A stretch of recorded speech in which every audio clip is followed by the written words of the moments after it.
Hello everyone, क्या हाल है आप सभी के। सॉरी फॉर डिले, बहुत लेट हो चुका है बट ठीक है। Again no justification. आज की क्लास स्टार्ट करते हैं। हमारा लेक्चर नंबर आई गेस 6 होना चाहिए, 7 है आज हमारा लेक्चर। एंड हम जो है आज पढ़ने वाले हैं इट्स मनी सप्लाई। ये देखेंगे कि मनी सप्लाई क्या होता है, हाई पावर्ड मनी किसे कहते हैं, भारत में करेंसी नोट्स कॉइन्स ये सारी जो चीज़ें हैं इसे इशू कौन करता है। ठीक है, उसके बाद ये भी देखेंगे कि भारत में जब आरबीआई जो है अगर वो 10 रुपये प्रिंट करती है तो वो 10 रुपये 50 रुपये कैसे बन जाते हैं। ये जो है ना, ये आपका जो फ्रैक्शनल मनी है, इसको हम लोग पढ़ेंगे क्या बोलते हैं, इसे फ्रैक्शनल मनी बोलते हैं। ये चीज़ें होती कैसे हैं। ठीक है, क्या आरबीआई के पास पावर है कि वो जितना मन उसको करे वो उतना प्रिंट कर सकती है? नहीं। ये सारी चीज़ें हम लोग आज के क्लास में देखेंगे। देखिए, मनी क्या है, मनी सप्लाई क्या है। किसी भी इकॉनमी में जो मनी होता है उसमें करेंसी नोट्स आती हैं, कॉइन्स आती हैं, और क्या आता है, आप जो बैंक्स में अपने पैसे को जमा करते हैं वो सारी चीज़ें आती हैं। यानी कि मनी का मतलब क्या है, आपके नोट्स, आपके कॉइन्स, आपके डिपॉजिट्स। Okay, sorry. ठीक। उसके बाद भारत में जो जनरली अगर देखा जाए तो हमारे पास जितने भी नोट्स हैं, जितने भी करेंसीज हैं ना, वो सब के सब आरबीआई इशू करता है। कौन करता है इशू? ये RBI, reserve bank of India इसको इशू करती है। एक्सेप्ट जो आपका जो ₹1 का होता है वो भारत सरकार उसको इशू करती है। ठीक है, ₹1 नोट जो हो गया या फिर जितना भी कॉइन्स हो जाता है ये सब कौन करता है? गवर्नमेंट ऑफ इंडिया इसको प्रिंट करती है। बाकी जितना भी इन दोनों को छोड़ के सारी चीज़ों को कौन प्रिंट करता है? इट्स आरबीआई जो है इसे प्रिंट करता है, राइट। लेकिन अगर देखा जाए तो फिर भी आरबीआई जो होता है वो करता है क्या है ना, कि ₹1 की जो नोट्स होते हैं या फिर जो सिक्के होते हैं वो गवर्नमेंट से खरीद लेते हैं, गवर्नमेंट से उसको परचेज करते हैं और फिर वही उसे सर्कुलेट करता है। तो ultimately it is the RBI which is the soul authority for the issue of the currency and the coins in India. ये आपको ध्यान में रखना है। ठीक है, अब ये भी आप बहुत बार क्वेश्चन पूछा जाता है कि जो ₹1 होता है उसमें साइन किसका होता है? तो साइन आपका फाइनेंस सेक्रेटरी का होता है, जिसका मतलब है कि हाँ, ये जो सबसे बेस यूनिट है अगर करेंसी सिस्टम का तो वो ₹1 का नोट है। कॉइन्स एंड ₹1 जो नोट्स होते हैं वो generally government of India he print करती है, इसलिए वो गवर्नमेंट ऑफ इंडिया की लाइबिलिटी है। लेकिन चूंकि सर्कुलेशन का जो जिम्मेदारी है वो आरबीआई के पास है, तो आरबीआई ₹1 के नोट्स को परचेज करती है, मिंटेड कॉइन्स को परचेज करती है गवर्नमेंट ऑफ इंडिया से, और उसके बाद अपने बैलेंस शीट के अंदर एसेट्स के फॉर्म में उसको सर्कुलेट करती है। जितना भी बैंक नोट्स है वो जो आरबीआई इशू करता है वो सब किसके अंदर, किस लॉ के अंदर, किस एक्ट के अंदर उसको ये परमिशन मिलता है? It is section 33 of the RBI act 1934। ये तो बात है कि पावर क्या है, मनी का मतलब क्या होता है, कौन पब्लिश करता है, कौन प्रिंट करता है, कौन प्रिंट नहीं करता है।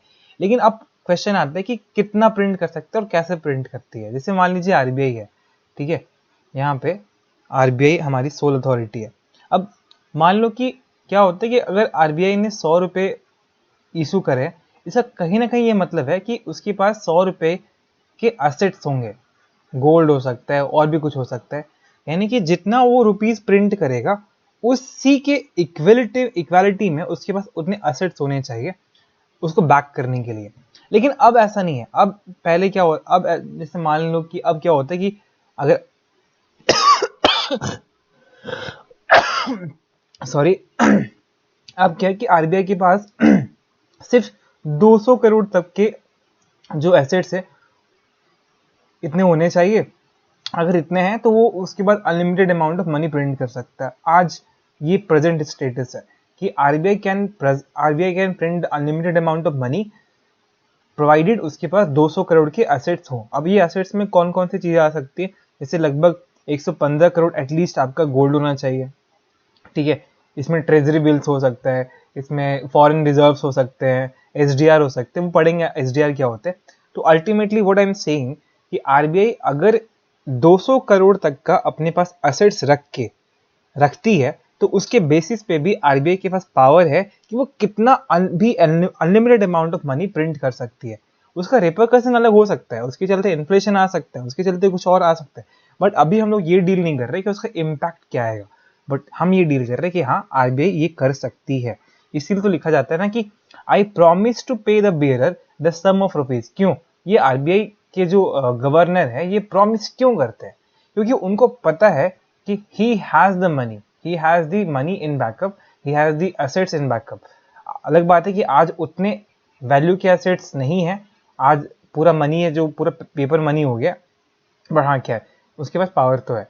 ठीक है, अब दो तीन वर्ड्स है, दो तीन शब्द हैं जो आपको हमेशा ध्यान में रखना चाहिए। फाइट मनी का भी एग्जाम आ गया, लीगल टेंडर क्या होता है, फाइट मनी क्या होता है, और एक तीसरे के इंट्रिंसिक वैल्यू क्या होता है। देखिए क्या होता है ना कि इंट्रिंसिक वैल्यू का मतलब है किसी चीज की उसकी खुद की वैल्यू क्या है। जैसे मान लो कि एक गोल्ड का कॉइन है, ठीक है, तो गोल्ड का कॉइन जो होगा उसके फेस पे एक वैल्यू लिखा होगा, उसका तो वैल्यू हो गई। जैसे मान लो कि हमने लिख दिया कि गोल्ड कॉइन हमने एक बनाया और उसमें लिख दिया ये 5 रुपए, तो इसका फेस वैल्यू तो है, ठीक बात है। लेकिन जब आप गोल्ड को पिघलाओगे या फिर उसको किसी और फॉर्म में भी यूज करोगे तो हाँ उस गोल्ड का भी यूज हो सकता है, यानी ये गोल्ड की अपनी भी एक वैल्यू है।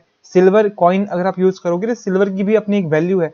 लेकिन क्या करेंसी नोट को जब आप तोड़ दोगे, मोड़ दोगे, फाड़ दोगे, क्या उसका कोई वैल्यू रह जाता है? नहीं, नहीं, सिंपल सी बात है, करेंसी नोट्स का कहाँ वैल्यू रहता है? इंट्रिंसिक वैल्यू नहीं है उसका, उसे बोलते हैं इंट्रिंसिक वैल्यू, यानी करेंसी नोट्स का इंट्रिंसिक वैल्यू नहीं होता है। दूसरा fight money. Fight money basically वो मनी है जिसको उस देश की सॉवरेन अथॉरिटी ने पब्लिक या प्रिंट किया है, उसकी उस देश की सोल अथॉरिटी ने प्रिंट किया है, उसे हम फाइट मनी बोलते हैं, यानी कि जिसको परमिशन मिला हुआ है सोवरेन अथॉरिटी के लिए। तीसरा लीगल टेंडर। लीगल टेंडर का मतलब क्या है? वैसी मोड ऑफ एक्सचेंज या वैसा चीज जो लीगली एक्सेप्टेड है, जिसको लेने से कोई मना इंसान नहीं कर सकता। जैसे मान लीजिए कि आपने बोला कि 10 रुपए हुआ है, आप कहीं पे ऑटो से भाड़ा मतलब ऑटो से ट्रैवल कर रहे थे, ठीक है, ट्रैवल करने के बाद आपने बोला कि कितने भाड़ा हुए, तो उसने बोला कि 10 रुपए हुए। आपने 10 रुपए के नोट दिए, एकदम ठीक ठाक स्टेट में, कोई खराब फटा हुआ नहीं है। उसने बोला नहीं मुझे नहीं चाहिए, मुझे सिक्का ही चाहिए। उस केस में he is legally bind to take this, वो उसको लेना ही पड़ेगा, ये लीगल टेंडर है, उसको मना नहीं कर सकता है। ठीक है, चलो। लेकिन आजकल जानते हो, आजकल लोग सिक्का उक्का लेते नहीं, बोलते हैं कि नहीं हम नहीं लेंगे, हम नहीं लेंगे। लेकिन इसका मतलब ये नहीं है कि सिक्का चलेगा नहीं, क्योंकि सिक्का इज समथिंग, वो लीगल एक टेंडर है, वो लीगली एक्सेप्टेड है, उसका भी लिमिटेशन है। ऐसा नहीं कि वो आप मान लो कि ऑटो शोरूम में गए, एक शोरूम में गए जहाँ पे आपको कार लेनी है और उसका दाम 10 लाख रुपए था, आप 10 लाख के सिक्के लेके जा रहे हो, नहीं, उसका भी एक limited tender, limited legal tender है। मतलब एक कुछ हद तक जाके सिक्के भी एक्सेप्ट नहीं होते हैं। जैसे वो 1000 तक होता है कि 1000 रुपए तक आप सिक्के लेके जा सकते हैं, उसके बाद आप नहीं लेके जा सकते हैं, वहां पे वो उसको मना कर सकता है। यानी कि एक हो गया लीगल टेंडर जिसकी वैलिडिटी है, जिसको लोग मना नहीं कर सकते लेने से। लेकिन दूसरा होता है लिमिटेड लीगल टेंडर। इसका मतलब है कि हाँ कुछ समय के बाद, कुछ पॉइंट के बाद, कुछ अमाउंट के बाद वो उसको लेने से मना कर सकता है। राइट, ठीक है। आइए, करेंसी का मतलब क्या होता है? भारत के कॉन्टेक्स्ट में जनरली बात करेंगे, करेंसी मतलब कॉइन्स प्लस नोट्स, ये ध्यान में रखिएगा। करेंसी मतलब coins plus notes. Currency in circulation का मतलब क्या है? आपके हाथ में जो पैसा है प्लस आपने जो बैंकों में पैसा जमा किया है, यानी कि currency held by the public plus the money you have deposited in the bank, उसे हम करेंसी इन सर्कुलेशन के नाम से जानते हैं। अब ये जो टोटल स्टॉक ऑफ मनी होता है जो लोगों के पास होता है किसी भी पॉइंट ऑफ टाइम में, उसे हम मनी सप्लाई बोलते हैं।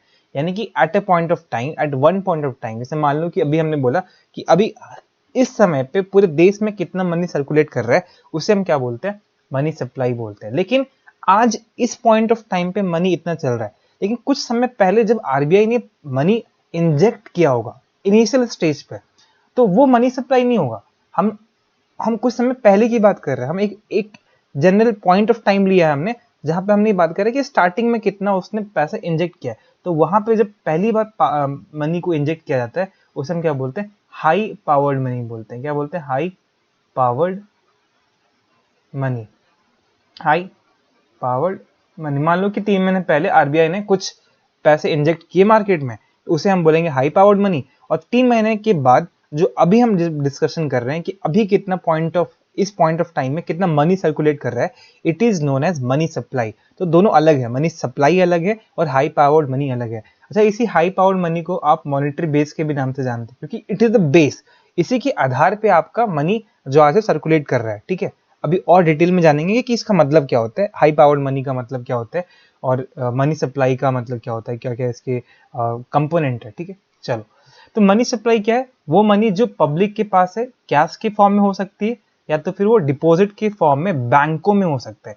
यानी कि आपके पास वो कैश के फॉर्म में होगा या फिर आपने उसे बैंक में डिपॉजिट किया होगा। ठीक है, अब आरबीआई ना 4 तरीके निकालता है इस मनी सप्लाई को मेजर करने के लिए। उससे समझ में आ गया कि लोगों के पास पैसा है, लोग बैंक में पैसा जमा करते हैं, लेकिन किस तरीके से समझे कि जो मनी सप्लाई है किस फॉर्म में है। तो उसके लिए आरबीआई ने 4 मेथड निकाला है, जिसको क्या बोलते हैं? M1, M2, M3, M4। अब M1 का मतलब क्या है? M1 का मतलब है पहला कि पब्लिक के पास करेंसी कितनी है, यानी कि आपके पास कैश कितना है। ठीक है, और दूसरा आपने बैंकों के पास कितना पैसा जमा किया, इसे हम M1 के नाम से जानते हैं। अब M2 का मतलब क्या है? M2 मतलब आपके पास जितना पैसा है कैश में, आपने जितना बैंक में जमा किया, ठीक बात है। और तीसरा आपने पोस्ट ऑफिस सेविंग बैंक में कितना पैसा जमा किया। M3 क्या हो गया? यानी कि M1 अगेन प्लस आपके बैंक में टाइम डिपॉजिट कितने, फिक्स डिपॉजिट कितने, लंबे टाइम के लिए आपने कितना पैसा डिपॉजिट किया है। और M4 क्या है? इट्स M3, यानी कि M1 currency with public, demand deposits of the public with the bank, plus time deposit of the public with the bank, और लास्ट में क्या है?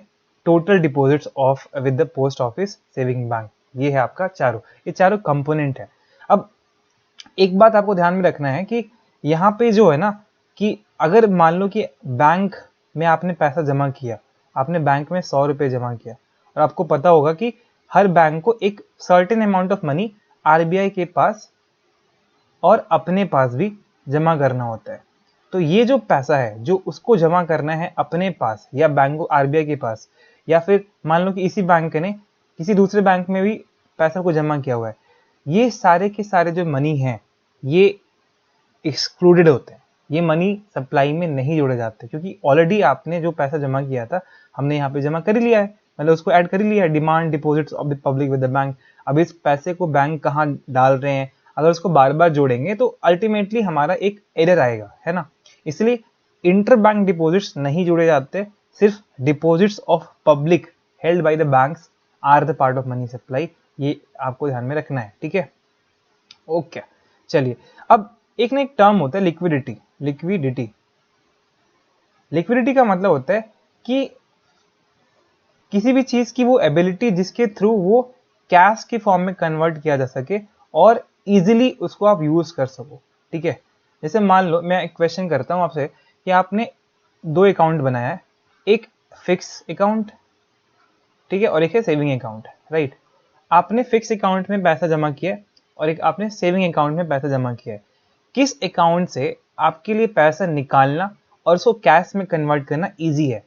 ऑब्वियसली आप बोलोगे कि सेविंग अकाउंट से, क्योंकि वहां से आपको उतना रेगुलेशन नहीं है, लेकिन फिक्स्ड अकाउंट के लिए आपने पैसा जमा कर दिया है लॉन्ग टर्म के लिए। तो जहां पे आपको समझ में आएगा कि पैसे को निकालने में, पैसे को कैश के फॉर्म में चेंज करने में आपको जहां ज्यादा मुश्किल होगा, दैट इज यानी कि वो ज्यादा लिक्विड नहीं है। लिक्विडिटी का मतलब ही कैश में आपको चेंज करना। अब इसी में अगर देखें कि क्वेश्चन आता है कि M1, M2, M3, M4 इन चारों में से सबसे ज्यादा लिक्विडिटी कौन सा है, कौन सा मनी सप्लाई है? तो देखिए, करेंसी विद द पब्लिक, यानी कि आपके पास कैश तो पहले से है, यानी कि ये लिक्विड है ऑलरेडी।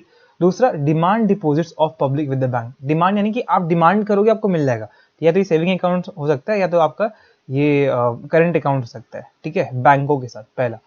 सेकंड देखिए M2, ये है कि ये दोनों तो आ रहा है, लेकिन यहाँ पे इसमें एक और चीज इसने ऐड कर दिया, saving deposits with the post office bank. अब पोस्ट ऑफिस को आपको पता है कि वहां से पैसे निकालने बहुत मुश्किल होते हैं, मतलब सेविंग डिपॉजिट से टाइम लगता है वहां पे ना, तो वो उतना लिक्विड नहीं है, M1 के मुकाबले उतना लिक्विड नहीं है। थर्ड में आ गया टाइम डिपॉजिट, और लिक्विड नहीं है। और M3 में, अब जब M4 में M3 को इसने ऐड किया, प्लस इसने पोस्ट ऑफिस के साथ जितने टोटल डिपॉजिट से उसको भी ऐड कर दिया, मतलब और लिक्विडिटी कम हो रहा है। तो सिंपल सा बात है, सबसे कम लिक्विडिटी किसमें है, सबसे ज्यादा मतलब सबसे हाई लिक्विडिटी किसमें है, कहां से इजीली पैसा आपके पास कैश में आ सकता है? इट इज M1, क्योंकि आपने कैश में ऑलरेडी पैसा आपके पास और बस आपको डिमांड करना है, बैंक से मिल जाएगा, इसलिए सबसे ज्यादा लिक्विडिटी का है, इट्स M1, ठीक है। नाउ अब एक और चीज आपको ध्यान में रखना है कि M3 जो है is the most commonly used measure of money supply. अगर ये पूछा जाता है कि आरबीआई इसमें से कौन सा मेथड को सबसे ज्यादा यूज करता है या करती है पॉलिसी बनाने के लिए या फिर अपने इनपुट को ऐड करने के लिए, it is M3, it is called aggregate monetary resource, इसको हम लोग कहते हैं। ठीक है, इतना आपको ध्यान में आ जाएगा। चलो ठीक है, ओके। चलिए अब समझते हैं कि जो मनी सर्कुलेट होता है कि कैसे जो मनी है वो एक इंडिविजुअल, एक बैंक और आरबीआई के बीच में मनी सप्लाई कैसे होता है, मनी का जो एक्सचेंज होता है, सर्कुलेशन होता है, कैसे होता है। जैसे मान लो कि एक इंसान है जिसके पास एक फिजिकल गोल्ड है, यानी कि उसके पास सोना है जिसका दाम है 500 रुपये। ठीक है, वो 500 रुपये फिजिकल गोल्ड जो है वो आरबीआई के पास जाता है और आरबीआई के पास वो जमा कर देता है, राइट। उसी बिहाफ में आरबीआई उसको बोलता है कि हम आपको 500 रुपये यहाँ पे दे रहे हैं, आप 500 रुपये जाए, क्योंकि आरबीआई के पास एक फिजिकल एसेट आ गया और उसने उस बिहाफ में 500 रुपये इशू कर दिए, नोट्स इशू कर दिए। ठीक है, और उसने ये पब्लिक को दे दिया। जैसे इस केस में यहाँ पे देखिए कि आरबीआई के पास गोल्ड आ गए 500 रुपये के और उसने एक इंसान को 500 रुपये बिहाफ में, इस गोल्ड के बिहाफ में इशू कर दिया। ठीक है, यानी कि अब असेट्स देखिए तो गोल्ड है उसके पास 500 रुपये का, और लाइबिलिटी क्या है, तो जो उसको लोगों को देने हैं 500 रुपये, वही हो गया आपका लाइबिलिटी। तो बेसिकली यहाँ पे टोटल मनी सप्लाई कितना हो गया अभी अगर देखें तो, ये एक इंडिविजुअल है, ये कमर्शियल बैंक है, ये क्या है आरबीआई है, तो 500 आपका मनी सप्लाई हो चुका है, राइट। अब मान लो एक इंडिविजुअल को लगता है कि उसे बस 200 रुपये चाहिए कैश के लिए, 500 रुपये उसके अभी पास है, उसको बस 200 चाहिए कैश ट्रांजैक्शन के लिए, और वो 300 रुपये क्या करेगा बैंक में अपने जो भी पर्पस है उसके लिए वहां पे वो सबमिट कर देगा, वो सेव कर देगा। इस केस में क्या है, इंडिविजुअल के पास 200 रुपये कैश प्लस 200 रुपये अकाउंट में। ठीक है, यानी कि जब अकाउंट में जैसे ही ये डालेगा, अब कॉमर्शियल बैंक का रोल यहाँ पे आएगा। कॉमर्शियल बैंक के पास एसेट्स कितने आ जाएंगे, ऑब्वियसली 300 आ जाएंगे, लाइबिलिटी क्या आएगा 300, क्योंकि आपने क्या है कि जो एसेट्स तो रखा है, ठीक है, लेकिन वो 300 रुपये आपको देने भी तो हो सकते हैं ना जब वो डिमांड करेगा, यानी कि वो आपकी लाइबिलिटी भी है। आरबीआई के पास अगेन वही 500 अभी भी है एसेट्स और 500 उनकी लाइबिलिटी है, राइट। मनी सप्लाई अभी भी मेरा 500 ही रुपए है ना। अब सपोज करो कि जैसे आपको पता है कि बैंक को भी मैंने बोला था रेगुलेट किया जाता है, उसे बोला जाता है कि आप सारे पैसे अपने पास नहीं रख सकते, है ना। सेफ्टी नेट के लिए आपको कुछ आरबीआई को देना पड़ेगा, कुछ अपने पास रखना पड़ेगा। तो बैंक मान लो कि 100 रुपये अपने डे टू डे ट्रांजेक्शन के लिए अपने पास रखते हैं और बाकी वो 200 रुपये जो है वो आरबीआई के पास दे देते हैं। इस केस में क्या हो जाएगा, चार्ट कैसे हो जाएगा, तो इंडिविजुअल के पास तो 200 रुपये ही है और उसके पास 300 रुपये अकाउंट में, लेकिन कॉमर्शियल बैंक में अब थोड़ी सी चेंजेस दिखाई देगी। उसके पास कैश कितना है, मतलब उसके अकाउंट में कैश कितना है अपने day to day administration transaction को डील करने के लिए 100 रुपये, और उसने आरबीआई को कितना डिपॉजिट करे 300 रुपये, लेकिन टोटल फिर भी ये तो उसका असेट्स ही हुआ ना, उसके पास है अभी तो 300 असेट्स ही एसेट्स होंगे। लाइबिलिटी अगेन क्योंकि उसने लिया है पैसे पब्लिक से तो वो लाइबिलिटी कहलाएगी। आरबीआई का अगेन उसमें कोई चेंजेस है नहीं, तो मनी सप्लाई मेरा 500 ही रुपये है। तो अब मैंने जैसे स्टार्टिंग में बोला था कि मॉनेटरी बेस का मतलब क्या है, तो मॉनेटरी बेस बेसिकली वो स्टार्टिंग पैसा जो आरबीआई ने स्टार्टिंग में इंजेक्ट किया था मार्केट में और अभी वो धीरे धीरे पैसा बढ़ते गया है। तो मॉनेटरी बेस का मतलब क्या है कि पब्लिक के पास करेंसी कितना है plus currency held by bank कितना है और plus deposits of bank with the RBI कितना है, इसे हम बोलते हैं मॉनेटरी बेस। तीन चीजें इसमें, पब्लिक की करेंसी प्लस, ठीक है, high plus currency held by bank यानी कैश की फॉर्म में इसका बात कर रहा है, वॉल्ट कैश का बात कर रहा है, और तीसरा डिपॉजिट्स ऑफ द बैंक इसके बारे में बात कर रहा है। यानी कि अगर इसके हिसाब से जाएं तो करेंसी हेल्ड बाय पब्लिक कितना था 200, ठीक है, करेंसी हेल्ड बाय बैंक कितना था अगर यहाँ देखिए तो 100 रुपये कैश, और deposits of the bank with RBI कितना था 200 रुपये, यानी कि 500 आ गया हमारा। स्टार्टिंग में आरबीआई ने 500 रुपये यहाँ पे इंजेक्ट किए थे, ठीक बात है, ओके। तो इसे मॉनेटरी बेस को हम लोग हाई पावर्ड मनी भी कहते हैं, इसे हम रिजर्व मनी भी कहते हैं, बेस मनी भी कहते हैं, सेंट्रल बैंक मनी भी कहते हैं, और इसे हम M0 भी कहते हैं, क्योंकि it is the foundation of the whole money supply. अगर ये नहीं है तो मनी सप्लाई हो ही नहीं सकता। लेकिन मॉनेटरी बेस और मनी सप्लाई दो अलग अलग चीजें हैं।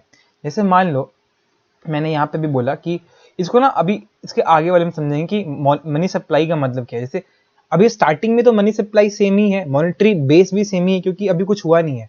अभी बस हमने देखा है कि 500 रुपये आरबीआई ने इंजेक्ट करा है और वही मनी सप्लाई भी होगी और वही हाई पावर्ड मनी भी है, वही आपका मॉनेटरी बेस भी है, ठीक है। चलो आगे देखते हैं कि ये जो हमने जो बोला ना पूरा कहानी की यार पैसे जो होते हैं वो आरबीआई तो 10 रुपये इंजेक्ट करती है मार्केट में, लेकिन ये 20 रुपये कैसे हो जाते हैं, ये 30 रुपये कैसे हो जाते हैं, इसको थोड़ा समझते हैं। आइए ये सबसे पहले ना 2-3 टर्म्स है उस पूरी चीज को समझने के लिए। एक है currency deposit ratio. Currency deposit ratio का मतलब क्या है? पहला, पब्लिक यानी कि हमारे पास जितना करेंसी है वो divided by deposits of the public in bank, कि हमने बैंक्स में कितना पैसा जमा किया है, that is deposits of the public in the bank. जैसे मान लो कि अगर 1 होता है, इसका मतलब है कि जब भी किसी इंसान को अगर 100 रुपए मिल रहे हैं या आरबीआई ने मार्केट में 100 रुपए इंजेक्ट किया है, तो अगर सीडीआर यानी कि currency deposit ratio, currency by ये इसका वैल्यू 1 है, तो इसका मतलब है कि वो 50 रुपीज कैश रखेगा और 50 रुपीज डिपॉजिट रखेगा, तभी तो 50/50 कितना आएगा? 1 आएगा। यानी कि अगर 1 है, इसका सिंपल सा मतलब है जितना मनी सप्लाई है उसका आधा he will keep in hand और बाकी सारा यानी कि आधा जो है वो बैंक अकाउंट में अपना जमा कर देगा। सेकेंड टर्म है रिजर्व डिपॉजिट रेशियो। देखिए रिजर्व डिपॉजिट रेशियो क्या है? जैसे आपने जो पैसा बैंक में जमा किया, तो बैंकों के पास ये एक एडवाइजरी आती है, ये एक मैंडेट होता है कि उस जमा हुए पैसे में से आपको अपने पास कुछ पैसे निकाल के रखने हैं। ठीक है, उसका अलग अलग पर्पस हो सकता है। उसका एक पर्पस ये हो सकता है कि हमें सेफ्टी नेट देखना है कि सारा पैसा डूब ना जाए। इवन अगर बैंक बंद हो जाते हैं तो बैंकों के पास इतने पैसे होने चाहिए कि इन इमरजेंसी केस वो लोगों को अपने पैसे दे सके। ठीक, जैसे यहाँ पे देखिए, अगर मेरा रिजर्व डिपॉजिट रेशियो 0.2 है या 20% है, तो इसका मतलब है अगर लोगों ने, जैसे इस केस में हमने 50 रुपए जमा किए थे, तो अगर लोगों ने 50 रुपए पैसे जमा किए हैं, तो अगर 20% हमने बोला है कि आपको जमा करना है या रिजर्व रखना है, इसका मतलब है कि आपको 10 रुपए यहाँ पे रखने पड़ेंगे। ये इसका मतलब है। और क्या मतलब है कि 50 रुपए जो अकाउंट में आपको मिले हैं उसमें से 10 रुपए आप साइड कर लीजिए, बाकी जो 40 रुपए है आप वहां पे उसको यूज कर सकते हैं। ठीक है, अब हम लोग समझेंगे कि ये मॉनेटरी जो अथॉरिटी आरबीआई है वो कैसे इस रिजर्व डिपॉजिट रेशियो के बेसिस पे, मॉनेटरी बेस के बेसिस पे मनी सप्लाई को रेगुलेट करती है, मॉनेटरी बेस को और बढ़ाती है। कैसे वो जो 500 रुपए हमने जो निकाला था कैसे वो 1000 हो जाता है, उसको देखने की हम लोग कोशिश करेंगे। ठीक है, चलो जैसे मान लीजिए अभी करेंसी स्टार्टिंग में कितना है लोगों के पास, जैसे मैं यहाँ एग्जांपल ले लेता हूँ कि 500, आरबीआई ने 500 रुपए मनी मार्केट में इंजेक्ट किया। अब हम मानते हैं कि जो हमारा जो सीडीआर है, सीडीआर जो है वो 1 था, यानी कि जितना पैसा आएगा उसका आधा पैसा हम करेंसी के फॉर्म में रखेंगे और बाकी जो आधा है वो अकाउंट में जमा करेंगे। यानी कि पब्लिक के पास कितना आ जाएगा अभी? 250 रुपए। और उसके बाद जो कैश के फॉर्म में बैंकों के पास होगा वो कितना हो जाएगा? वो भी 250 हो जाएगा, ये हो जाएगा। और ये अभी देखेंगे, अभी इसका एग्जांपल देखते, पहले फॉर्मूला देख लेते हैं कि टोटल मनी सप्लाई निकालने का तरीका क्या है। पब्लिक का डिपॉजिट यानी कि अकाउंट में कितना पैसा है, दूसरा बैंकों ने अपने ट्रांजैक्शन के लिए कितना पैसा रखा है, इसे हम वॉल्ट कैश के नाम से जानेंगे, और तीसरा पब्लिक के पास कैश में कितना पैसा है, यानी कि कैश प्लस अकाउंट और प्लस ये इनका जो वोल्ट कैश है, बैंक अपने लिए कितना रखते हैं पैसा। ठीक है, चलो ओके, कहाँ गया इस, हाँ अब देखिए हमने स्टार्टिंग में यहाँ पे कोशिश करी है कुछ कुछ एजम्पशंस के आधार पे। जैसे मान लिया कि हमने कि रिजर्व डिपॉजिट रेशियो है 20% है, यानी कि बैंक 20% ही जो डिपॉजिटेड मनी है अपने वॉल्ट में रखेंगे। ठीक है, बाकी सारे क्या करेंगे, वो लेंड कर देंगे। यानी कि अगर 100 रुपए हैं तो 20 रुपए आपको रिजर्व में रखना है, बाकी 80 रुपए आप लेंड कर सकते हो, उसको लोन के लिए आप दे सकते हो किसी दूसरे इंसान को। तो अभी पहला इंसान है उसके पास जो है वो h/2 यानी कि 250 रुपए हैं, 250 रुपए कैश बैंकों के पास है। ठीक है, और जैसे 250 रुपए बैंकों में आपने जमा किया था, इस 250 रुपए का हमने बोला 20%, 20% कितना हो जाएगा? 50 रुपए। 50 रुपए आपको यहाँ पे अपने पास रखने हैं और बाकी 150 रुपए जो है आपको लोन में देना है। यानी कि नेक्स्ट टाइम आप कितना 150 रुपए लोन में आप दे दोगे। मैं इसको फिर से समझाता हूँ, 1 मिनट। आई नो कि थोड़ी सी मतलब ये कॉम्प्लेक्स हो गई है, बट फिर से एक बार कोशिश करते, फिर से समझने की कोशिश करते। ठीक है, चलो मैं समझाता हूँ। ओके, अभी हमारे पास टोटल मनी है 500 रुपए, पब्लिक के पास कितना पैसा रहेगा? एजम्पशंस के बेसिस पर 250 रुपए, क्योंकि हमने सीडीआर 1 माना है। अब 250 रुपए आपने कैश में रखा, 250 आपने अकाउंट में जमा कर दिया। जैसे आपने अकाउंट में जमा किया तो बैंकों के पास ये मैंडेट है कि आपको 20% जो है डिपॉजिटेड मनी का अपने वॉल्ट में रखना है। यानी कि कितना हो जाएगा? 20% ऑफ 250 कितना होएगा 50। तो ये 50 जो है इनके पास वॉल्ट कैश में है। बाकी जो 150 है आप क्या बोल रहे हो कि आप किसी दूसरे इंसान को लोन के फॉर्म में दे सकते हो। तो आपने इसको P2 को, यानी कि P2 को कितना दे दिया है आपने 150 दे दिया, ठीक है। P1 के पास कितना था 250 था, आपने P2 को दे दिया 150 दे दिया। अब ये 150 दे दिया, अब ये जो इंसान है इसके पास जो 150 रुपये आया है कि पूरा के पूरा ये यूज करेगा नहीं, कुछ जमा भी कर लेगा अकाउंट में, ठीक है। यहाँ पे जमा कर देगा बैंकों में। जैसे मान लो कि जमा करते हैं 75 रुपीज़, ठीक है। 75 रुपीज़ का अगेन बैंकों के पास मैंडेट है कि वो 20% कहाँ रखेंगे, अपने कैश में रखेंगे, यानी कि 15। जो अब 15 उन्होंने अपने पास रखा, तो बाकी जो 50 है वो किसी P3 को देंगे, है ना। तो P3 को दे देंगे, यानी कि दिस प्रोसेस विल कंटिन्यू। अब ये तब तक कंटिन्यू होते रहेगा जब तक कि जो बैंकों के पास टोटल पैसा है देने के लिए, लोन के लिए, जैसे अभी यहाँ पे कितना हो गया 50 बचा था, ये 0 ना हो जाए। और ये पूरा प्रोसेस चलते जाएगा। और जिसके चलते जो मनी आपने स्टार्टिंग में 500 रुपये इंजेक्ट किया था, जो आपकी हाई पावर्ड मनी भी थी, जो आपकी मनी सप्लाई थी, वो 500 से कम 800 के पास चला जाएगा, 1000 के पास चला जाएगा, ठीक है। तो ये पॉइंट है, ये मैं बोल रहा हूँ कि आपने स्टार्टिंग में कुछ और डाला, लेकिन वो ओवर अ टाइम आपके इस CDR, यानी कि CDR कितना था, और RDR यानी कि रिजर्व डिपॉजिट रेशियो कितना था, इसके बेसिस पे ये जो वैल्यू है वो बदल जाती है। और इसी को बोलते हैं मनी सर्कुलेशन, ठीक है। ओके, आई थिंक आपको थोड़ा समझ में आ रहा होगा। तो मनी सप्लाई, अब कितना मनी सप्लाई देखो यहाँ पे भी दिखा रहा है कि आपने जब कैलकुलेशन किया मनी सप्लाई टोटल, ये निकला 5H/3, लेकिन आपने जब इंजेक्ट किया था वो तो H था। तो मनी मल्टीप्लाई यही कहता है कि मनी सप्लाई यानी कि M3, आपकी मनी सप्लाई M3 हम लोग कंसिडर करते हैं, और मॉनेटरी बेस M0, कितना पैसा ग्रोथ हो गया, इसे हम बोलते हैं money multiplier. How much money got multiplied when there was change in CDR and RDR, ठीक है। आपने ये जब चेंजेस करा तो आपके मनी में कितना चेंजेस आया, this is called money multiplier. तो ठीक है, इसका जो वैल्यू है किस बात पर डिपेंड कर रहा है, currency deposit ratio, reserve deposit ratio. इससे एक फॉर्मूला भी आप याद कर सकते हो, it's money multiplier 1 + CDR and this is CDR and RDR। तो CDR मतलब क्या है, वही ऊपर में जो फॉर्मूला था, currency by deposits, demand deposits, जो भी आपको करना है। RDR जो बैंकों को रेगुलेशन था कि आपको इतना कैश, इतना होल्ड रखना है, मतलब अकाउंट का कितना परसेंटेज आपको रखना है। नेक्स्ट क्लास में हम लोग देखेंगे कि मॉनेटरी पॉलिसी क्या है और कैसे ये पूरे भारत के inflation and GDP and growth को इम्पैक्ट करती है। तो यस, आज के लिए इतना ही रहने देते हैं, ठीक है। Thank you, this is Nikhil Dubey signing off.